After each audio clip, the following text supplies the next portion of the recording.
Bismillahirrahmanirrahim. Assalamualaikum warahmatullahi wabarakatuh. Alhamdulillahirabbil alamin. Alhamdulillahilladzi jama'ana fi masjid muslimin. Asyhadu an la ilaha illallah wahdahu la syarikalah wa asyhadu anna Muhammadan abduhu wa rasuluh. Allahumma salli ala Muhammad wa ala alihi wa ashabihi wa man tabi'ahum bi ihsanin ila yaumiddin, amma ba'd. Jamaah rahimakumullah, alhamdulillah wa bisa bertemu balik dalam pengajian sekali sebulan.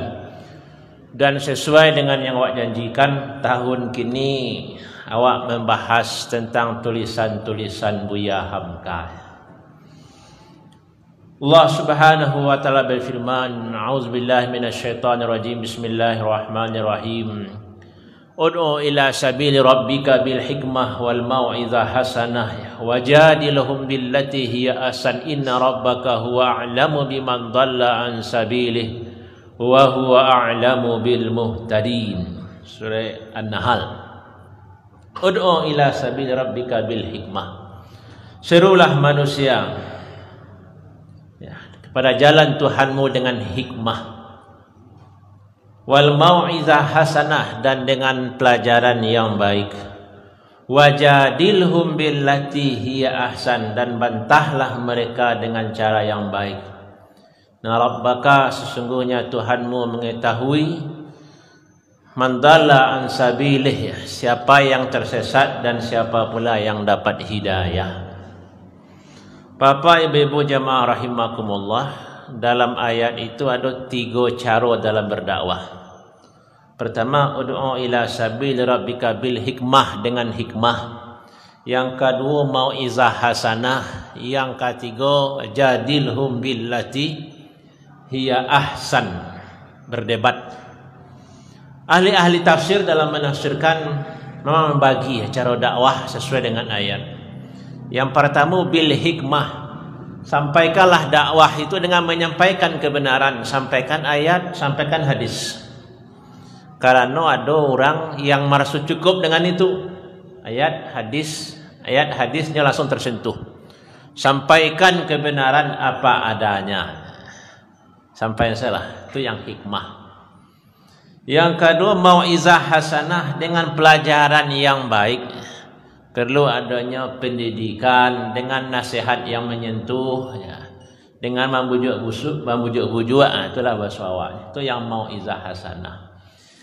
Ada orang yang dengan cara model itu bisa menerima agama. Yang ketiga, jadilhum billati ihsan, dengan berdebat. Karena ada dulu orang kau yang susah mana untuk menerima. Dia sampaikan ayat enggak aja, sampaikan hadis enggak aja. Dibujuk-bujuk, dia elok-eloi enggak aja. Yang ketiga mungkin kan tak berdebat, wajadilhum billati hiya ahsan, berdiskusilah, berdebatlah dengan cara yang terbaik. Jadi ada cara-cara dalam berdakwah, tidak cik secara berdakwah. Ya, cara menyampaikan kebenaran banyak. Dan ditutup ayat itu dengan inna rabbaka huwa a'lamu biman dhalla an sabilihi wa huwa a'lamu bil muhtadin. Allah itu tahu siapa yang dapat petunjuk. Jadi apapun cara dakwah yang awak pakai, Allah tu lebih tahu siapa yang dapat petunjuk, siapa yang tidak. Karena petunjuk itu sendiri datang dari Allah Subhanahu wa taala. Yang ingin abang sampaikan, cara dakwah tu tidak cik. Jadi tidak bisa apa ustaz kau harus modeko sadonya. Kalau tidak modeko tidak ustaz. Duduknya di muslimin, amba langsung balik punggung ke belakang. Itu salah. Ingin awak ustaz tu seragam metode ceramahnya, sadonya tidak mungkin. Atau ingin awak pesantren tu sama sadonya. Apa pesantren narancak kini bentuk itulah. Kau pesantren nambat tua. Modeko lah kasamo selo. Kan pesantren tu masuk lembaga dakwah. Tidak lo mungkin. Begitu juga ormas organisasi Islam, ada NU, ada Muhammadiyah, ada Perti. Dulu Persis kalau di Jawa, kalau di Medan adalah Al-Wasliyah. Ingin wak samo metodenya dalam dakwah memajukan agama, tidak lo mungkin, pasti beragam. Amba awali juga supaya paham bahasa cara dakwah tu tidak cik. Wak calik Buya Hamka dalam dakwah beliau, waktu beliau muda, beliau karang buku-buku sastra. Tenggelamnya kapal Van den Wees, di bawah lindungan Ka'bah, kadang isinya tentang percintaan. Karena waktu itu beliau muda. Kemudian setelah dia berdakwah ke Makassar, mau terjun ke Musaji, berceramah, ngajak orang, batu kalam itu beliau karang buku-buku yang serius. Kemudianlah merdeka Indonesia, ya, Buya Hamka banyak menulis buku. Buya Hamka jadi dosen, Buya Hamka jadi PNS. Jadi Buya Hamka mencoba jadi PNS. Kemudian di musim ramah partai ikutlah Buya Hamka partai. Tapi setelah itu beliau keluar dari Masumi, keluar dari PNS, sampai akhirnya setelah beliau di penjara, beliau mengarang kitab tafsir. Jadi liku-liku kehidupan Buya Hamka itu menyesuaikan banyak pelajaran. Dan bagi awak orang Minang, mengapa Buya Hamka itu laki di hati orang Minang, walaupun awak sendiri mungkin ada yang tak pernah membaca buku Buya Hamka itu, hanya mendengar cerita saja Buya Hamka. Tak pernah lo bertemu. Tapi kok nyeliau laki juga awak. Salah satunya Buya Hamka itu berdakwah dengan pendekatan budaya. Makanya kalau ada pendidikan kadar ulama, pelatihan 1000 dai, kini di Parabek ada pelatihan 1000 dai. Namun diminta lo untuk memberikan masukan, memberikan arahan kepada peserta. Ya, diminta mata kuliah berdakwah lintas budaya. Mungkin dia suka berpantun, suka bercerita tentang Minang, boleh tak? Ya, pendekatan budaya. Itulah yang menjadikan Buya Hamka itu dakik di orang Minang, dakik di awak. Ya. Karena beliau ya melakukan pendekatan melalui budaya. Bapak ibu-ibu jamaah rahimakumullah. Jadi Buya Hamka dalam karang-karangan beliau itu menceritakan banyak tentang Minangkabau. Karena beliau sendiri bisa dianggap itu contoh. Kalau ingin bantu orang yang memang meneguhkan adat basandi sarak-sarak basandi kitabullah, salah satu contohnya adalah Buya Hamka itu sendiri. Bila itulah contoh yang paling real yang bisa awak ambil pelajaran. Beliau berusaha semaksimal mungkin Islam itu kuat di Minangkabau, balo adat itu kuat di Minangkabau, dan beliau pun berusaha memasukkan nilai-nilai agama ke dalam adat dan nilai-nilai adat itu ke dalam agama. Dan Buya Hamka sangat mencintai Minangkabau. Sampai akhir hayat beliau, kalau datang ulama-ulama dari Minang ke Jakarta, karena selesai agresi bulan 29, Buya Hamka menetap di Jakarta sampai beliau wafat. Beliau tetap bertanya, kondisi Minang kini, ulama, kelangkaan ulama. Jadi dah dibicarakan di zaman Buya Hamka. Jadi memang kelangkaan ulama itu pembicaraan dari dulu sampai kini, sejak zaman Buya Hamka. Sampai tadi kami diskusi dengan beberapa orang ustaz, ada yang menyebut, sesudah Buya Gus Rizal kok siapa ulama dia awak di Sumbar le ustaz. Lalu nampak contohnya lah. Jadi awak selalu mempertanyakan kelangkaan ulama ya. Kalau kau berceramah, mau yakin nak kelangka ke dah. Makin lama makin banyak anak-anak yang pandai ceramah, anak-anak muda yang semangat, anak-anak muda yang banyak hafal Quran, hafal hadis ya. Alhamdulillah. Ya. Tapi semoga dari yang banyak ustaz yang ceramah, yang pandai tabligh, ya lahirlah ulama-ulama ya. Ulama yang memang siap dengan permasalahan umat. Salah satu karya Buya Hamka yang terkenal di bidang adat adalah Minangkabau Menghadapi Revolusi. Minangkabau mana judulnya. Di mukaddimahnya beliau buat sebuah kalimat yang acuk diulang-ulang orang. Aduh Minang, kalau tidak di rumput surut, tidaklah pandan berderai. Kalau tidak disarit hidup, tidaklah kita bercerai. Wassalam Hamka. Itu kalimat pertama dari Buya Hamka ya, dalam buku beliau. Kini wak baca ya, beberapa tulisan Buya Hamka yang beliau bagi judul Adat nan Qawi, Sarak nan Lazim. Adat nan Qawi, Sarak nan Lazim. Qawi itu dari bahasa Arab, artinya kuat. Kanai biso kawi, berarti kanai biso nan kuat. Itulah salah satu bahasa Arab yang masuk ke bahasa Minang. Syarak yang lazim, syarak itulah pasti bahasa agama, syariat. Nan lazim, lazim pun bahasa Arab. Lazimun, sebuah kemestian, sebuah keharusan. Jadi adat nan kawi, syarak nan lazim. Berarti sama-sama kuat. Adat itu kuat, syarak pun adalah sebuah keharusan, tidak bisa ditinggalkan. Karena orang awak suka membuat kalimat-kalimat seperti itu supaya mudah dia faham. Adat basandi syarak, syarak basandi kitabullah, syarak mengatur, adat memakai. Kata tu diulang-ulang tarikh, diulang-ulang tarikh.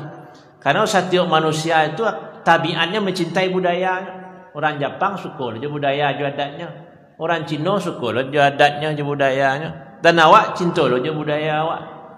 Salah satu menguatkan rasa cinta itu diulang-ulanglah bahasa Minang. Diulang-ulang petatah Minang. Dan yang awak syukuri adat awak itu basandi kitabullah. Maka baca rito masalah adat berarti baca rito masalah agama. Baca rito masalah agama, baca rito masalah adat. Dia Hamka menulis, usaha menyesuaikan tata hidup agama menjadi adat telah dimulai sejak orang Minang menerima Islam sebagai agamanya. Sejak berdirinya kerajaan Pagaruyung, mulanya secara evolusi, mendaki syarak agama Islam dari pesisir, syarak mendaki, adat menurunnya. Kemudian bersifat revolusi dengan pecahnya perang Paderi.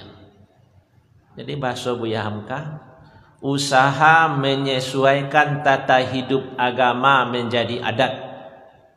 Tidak adat menjadi agama, tetapi agama itu dijadikan sebagai adat supaya agama itu menjadi batang tubuh di Minangkabau.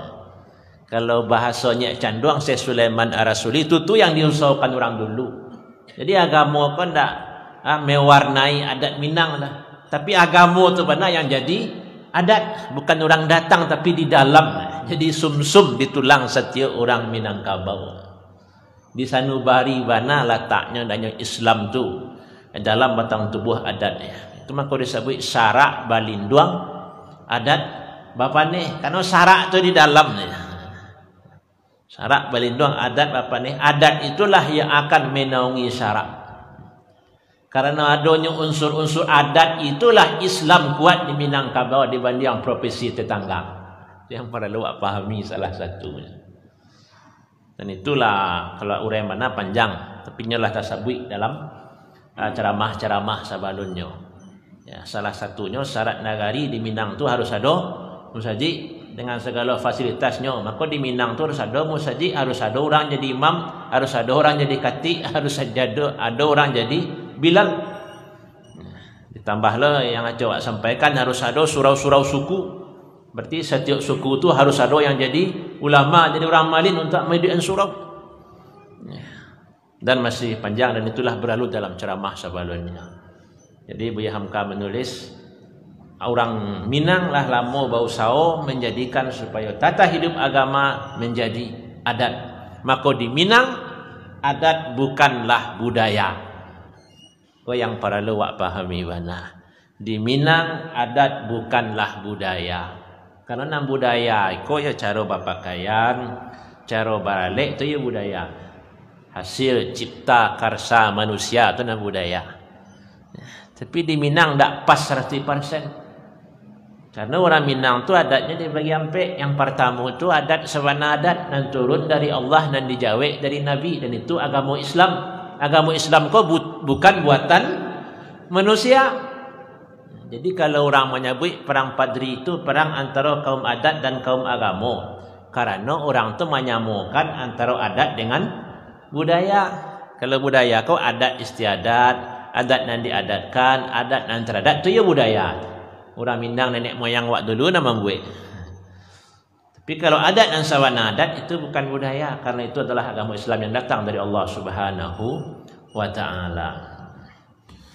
Kemudian Buya Hamka terus menulis, pada mula perpaduan itu timbullah pepatah yang mula-mula yaitu adat bersendi syarak, syarak bersendi adat. Itu yang mula-mulanya. Adat basandi syarak, syarak basandi adat. Tetapnya balik ke adat. Mula itu mula-mulanya kata Buya Hamka. Dalam musyawarah Bukit Marapalam di zaman Paderi, dapatlah perpaduan yang lebih tegas. Adat basandi syarak, syarak basandi kitabullah. Jadi ada proses dakwah. Jadi bantua Islam wak caliak di kampung halaman wak, kini bantua Islam di negari wak, bantua Islam di Minangkabau, itu adalah hasil proses dakwah yang panjang berabad-abad. Jadi awak yang jadi buya, awak jadi ustaz, jam merasa awak saya nak memulai. Tapi awak tu melanjutkan karaja orang-orang dahulu. Awak bertemu di musajid ke, musajid muslimin. Ceramah baravana santiang ustaz-ustaz kini ceramah di siko itu tidak lapis dari hasil ustaz-ustaz yang pertama ceramah di siko dulu. Itu yang membawa orang ke musajid, itu yang mendorong orang untuk membangun musajid, untuk menghidupkan musajid. Jadi awak adalah meneruskan karaja orang dulu. Dan marasu awak adalah orang yang pertama. Sebagai pelaksanaan dan perjalanan perkembangan terus menerus, timbullah pepatah-pepatah lain mengiringinya.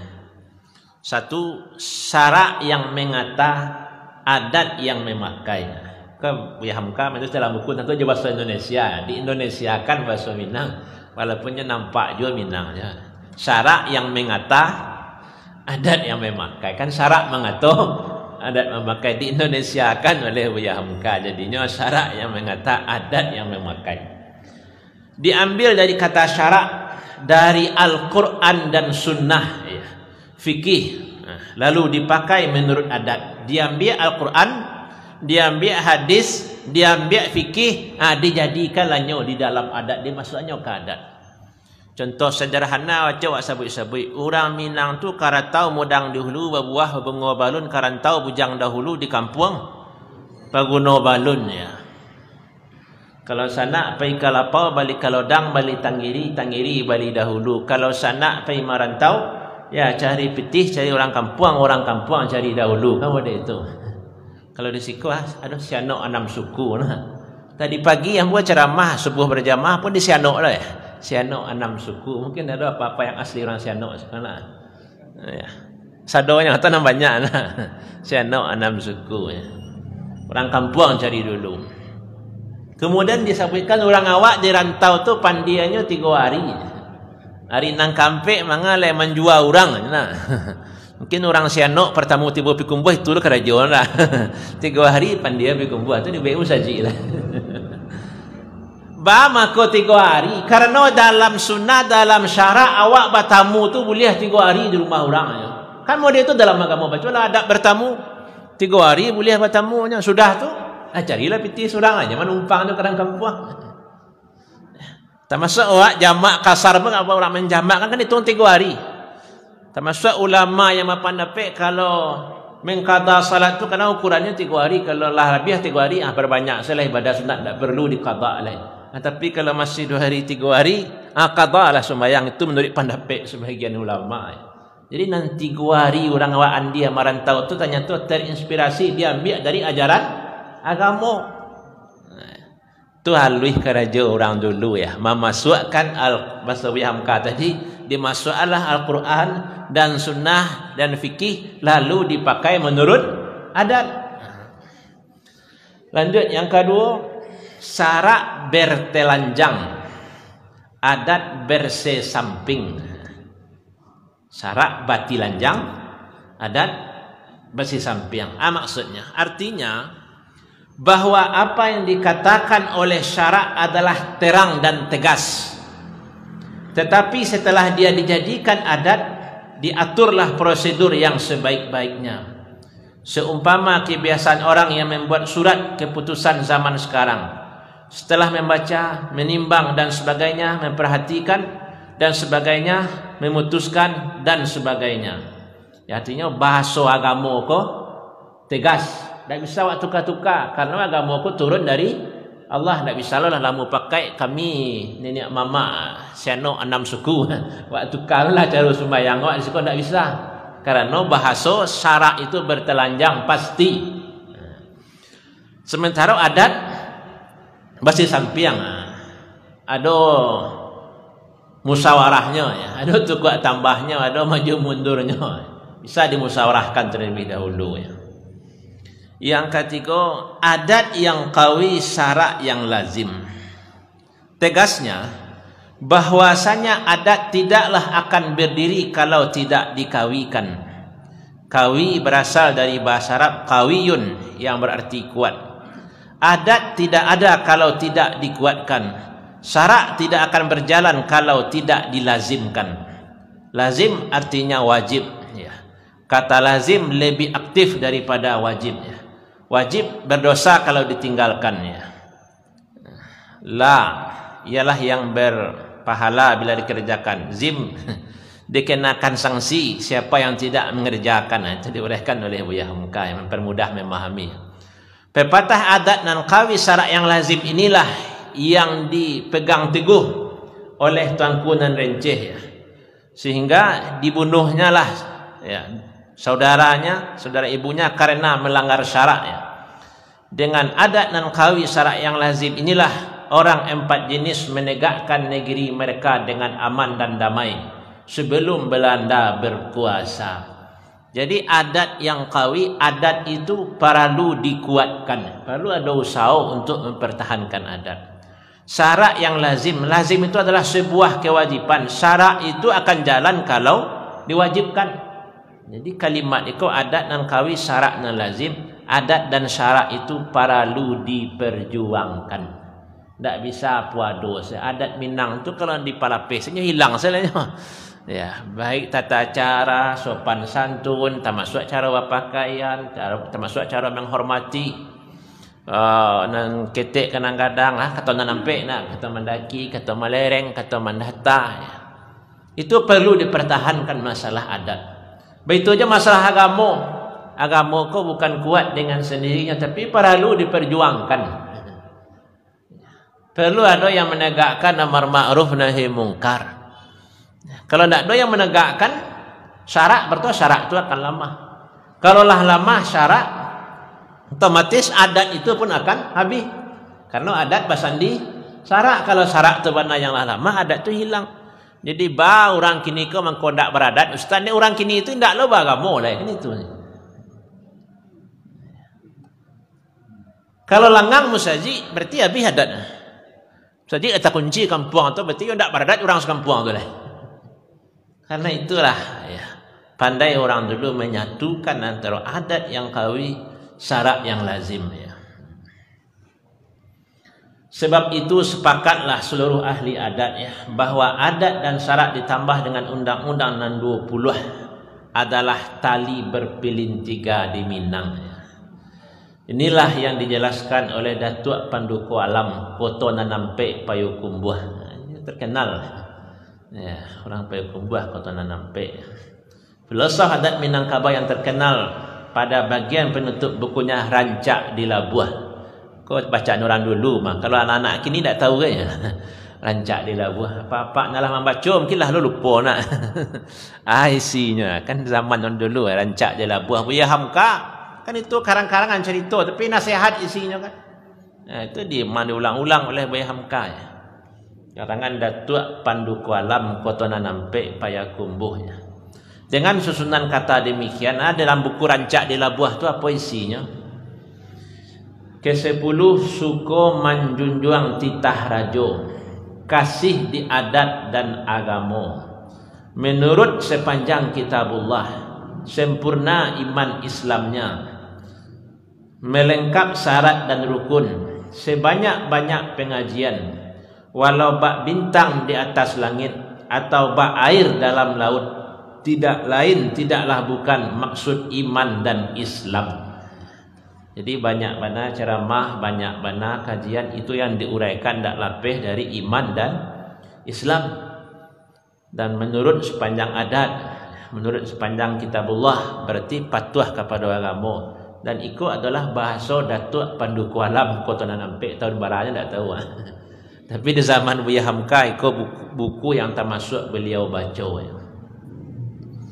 Kemudian Buya Hamka terus menulis, ketika guru kami Dr. Syekh Abdul Karim Amrullah mengajarkan adat istiadat Minangkabau ketika Sumatera Tawalib mulai berdiri 1918. Jadi di pesantren Tawalib Padang Panjang tu Wakatu Badari tahun 9 balik 8 balik ada mata pelajaran tentang adat Minangkabau. Bila tekankan tentang adat yang kawi, syarat yang lazim supaya agama Islam benar-benar berjalan lancar di Minangkabau. Pelajaran yang beliau ajarkan itu sampai dijadikan buku bernama Pertimbangan Adat Alam Minangkabau. Jadi di pesantren itu dulu orang beraja pakaro adat. Makanya tak heran awaknya canduang mengarang buku baca ro mangkit penghulu. Ya, pertalian adat dan syarak di Minangkabau karena canduang pun seorang ahli adat. Makanya beliau menyatu je masyarakat canduang. Bahkan dalam perjalanan beliau diundang oleh Raja Gunung Sahilan berarti di Riau. Ya, menceritakan masalah adat. Ya, termasuk kadang beliau diundang oleh penjajah ya, Syekh Sulaiman Ar-Rasuli ya, untuk konsultasi baca itu pakaro adat. Dan beliau adalah seorang ulama kadang pengetahuan lo tentang agama tak bisa diragukan lain. Ya, setelah Indonesia merdeka, beliau diangkat menjadi hakim, menjadi qadhi ya, Mahkamah Syariah Sumatera Tengah, Sumbar, Riau, Jambi. Beliau diangkat sebagai qadhi mahkamah, orang yang alim.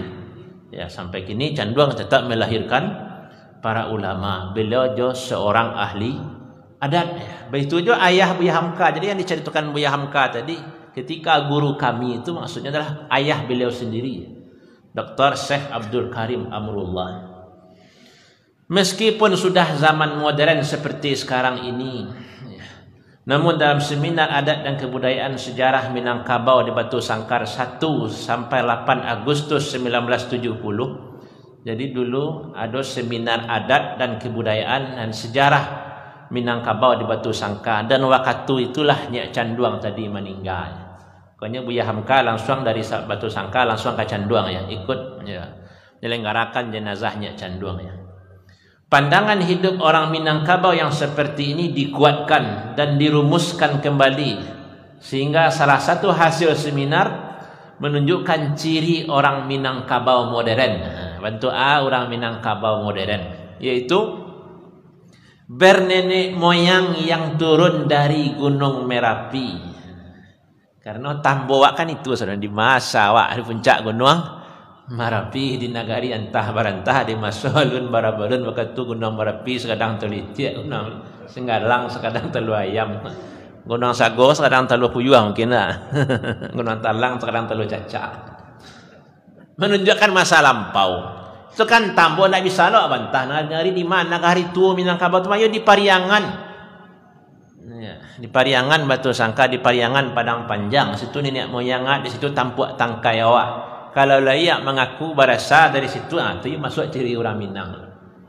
Bukan orang awak di Siko sampai orang awak ke Aceh. Itu kan macam kami berasal dari Minangkabau. Termasuk Cud Nyakdin itu kan orang Minang. Ayahnya seorang datuk dari pesisir ya. Ya, sampai ke Sumatera Utara bahkan Sisingamangaraja itu nilainya orang Minang ya. Azaliyah menyebutnya adalah seorang Muslim ya. Dan itu sejarah masa lampau ya. Walaupun sulit awak pastikan. Termasuk orang-orang yang merantau dari Jambi ya, yang berasal dari Gunung Merapi sampai ke orang Kubu yang di Dharmasraya kan dia asal dari mana, dari Kubu Kerambi ya. Di Batu Sangkar ada Kek Singkarak ya. Orang Minang ya. Bahkan sampai ke Kalimantan, ke Sulawesi, perantau-perantau itu ada rasa dakeknya je Minangkabau, kan itu kelebihannya. Kadang orang tu mungkin di daerah lain merantau tu lalu lupa saja kampung halaman, tak pernah pulang-pulang. Tapi orang Minang tu tetap takana di kampung ya. Sampai Gus Salim atau Muhammad Hatta pernah berpantun nak Gunung Merapi, Gunung Singgalang tiuk pagi awan mangguluang. Kok tahu rantau orang Minang tiuk rayo takana kampung ya. Jadi Muhammad Hatta Gus Salim kan orang-orang gadang lo negara dipikirannya. Ya, tapi nya tetap dia berpantun tanda cinta ke Minang Kabau. Nah, wakil presiden ya, tapi pandainya pantun mah. Itulah identitas awak orang Minang. Ciri khas kedua sianan orang Minang tu berkiblat kepada kitabullah. Berarti kalau ndak Islam, ndak beriman jo Quran, ndak bisa ngaku orang Minang. Walaupun apa jamaknya orang Minang.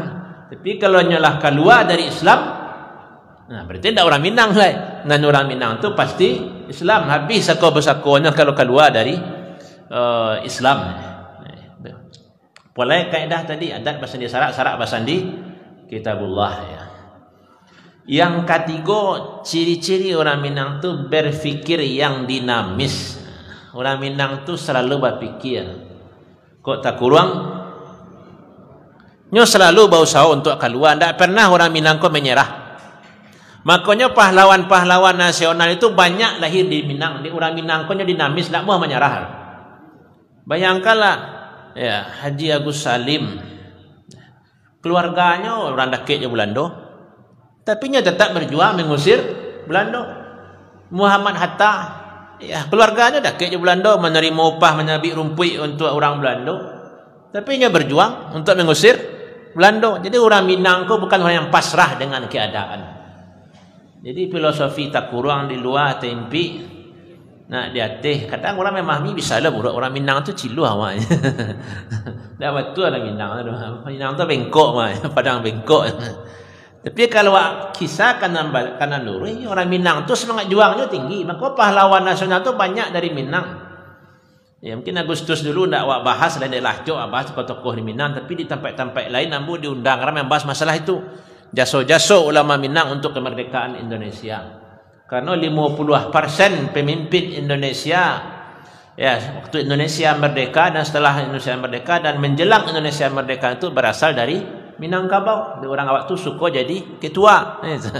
Ya, kok Partai Islam Masumi Muhammad Nasir, ulama awak didikan ulama di Padang, terkenal Perdana Menteri. Partai Nasionalis Muhammad Hatta, orang awak aja sosialis. Ya, itulah Sultan Syahrir, orang Padang Panjang. Sampai ke komunis, Aidit, kan orang awak aja tuh. Nah, perlu kan ketua.